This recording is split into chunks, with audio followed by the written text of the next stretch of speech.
Okay, let's dive into this. We are going to pull back the curtain on a really fascinating and often totally hidden vulnerability in international banking.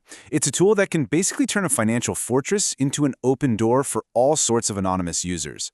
I mean, think about that question for a second. It sounds completely impossible, right? How could thousands of people be moving money through a huge US bank when that bank has literally no idea who any of them are? Well, that's the central mystery we're going to unpack today. The answer to that mystery? Well, it lies in a specific financial tool that creates what you can only call a back door into the banking system. Now, it's a legitimate instrument, but oh man, it carries enormous risk if it's not managed just right. Here's the best way to picture it. Imagine a big, super secure US bank. They give a master key to a smaller foreign bank.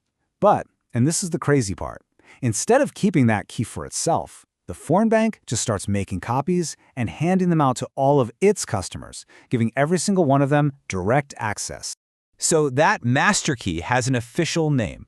It's called a payable-through account, or you'll hear it called a PTA.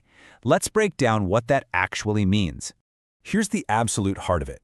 A foreign bank opens an account at a US correspondent bank, but then it lets its own customers use that account directly. We're talking sending wires, making deposits, even holding their own checking accounts, all running through the US bank. And this little comparison shows the key difference perfectly. You see, normally, the foreign bank acts as a gatekeeper.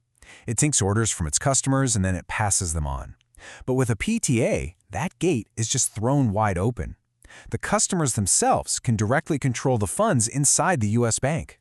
So who are these people getting direct access? Well, it could be anybody. Individuals, businesses, money exchangers, even other foreign banks.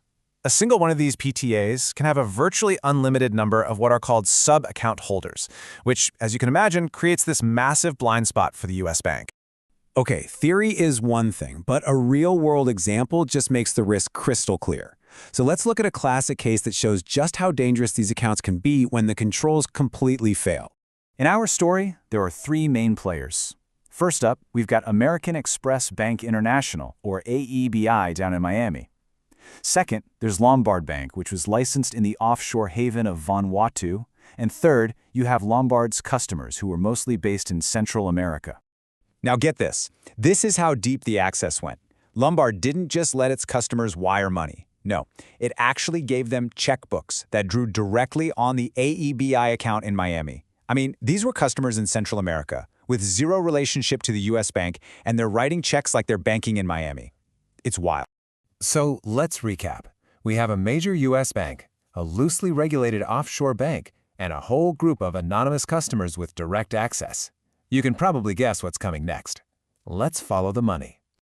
And the process was just shockingly simple. Step 1, cash was collected from Lombard's customers in Central America. Step 2, couriers would physically fly that cash up to Miami. And step 3, the cash was deposited right into Lombard's payable-through account at AEB. And the scale here was just staggering. This was not small-time stuff. Over just a couple of years, this happened 104 different times, with couriers literally walking into the bank to deposit as much as $200,000 in cash at a time. This quote right here, it gets to the absolute heart of the failure. AEBI, a major U.S. institution, had millions of dollars in cash flowing into its accounts, and they had absolutely no clue where it was coming from. It was a complete and total breakdown of their Know Your Customer rules. So the consequence was severe. It turned out this whole system was being used by a Mexican drug cartel to launder its profits.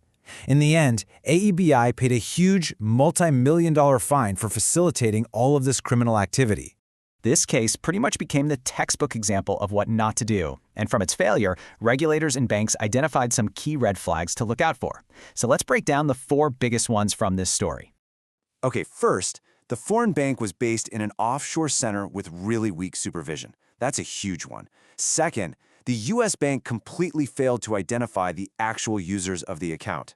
Third, these anonymous users were allowed to make large cash deposits. And finally, Lombard used an affiliate office in Miami, which kind of helped them bypass direct oversight from the main bank. You know, the fallout from cases just like this one forced a major shift in the entire industry. The misuse of these PTAs has gone way down, mostly because banks learned some very, very expensive lessons. Today, the controls are much tighter. U.S. banks have to perform way stricter due diligence. They have to clearly define what is and is not permitted within the PTA. And most importantly, they have to set clear limits based on the risk profile of the foreign bank and its customers.